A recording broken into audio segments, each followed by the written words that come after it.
The Carabiner Clip is a metal ring which has a mobile segment called trigger that opens to allow passage of the rope. It is a typical equipment used in sports that use cables, ropes, as a safety item such as climbing.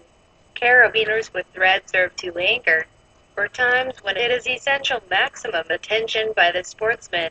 The steel carabiners line was developed to meet the specific needs of professional areas and rescue, due to the weight tend to be used only in situations of great friction with other metal parts of equipment, especially in freight transportation systems, have greater resistance to mechanical wear.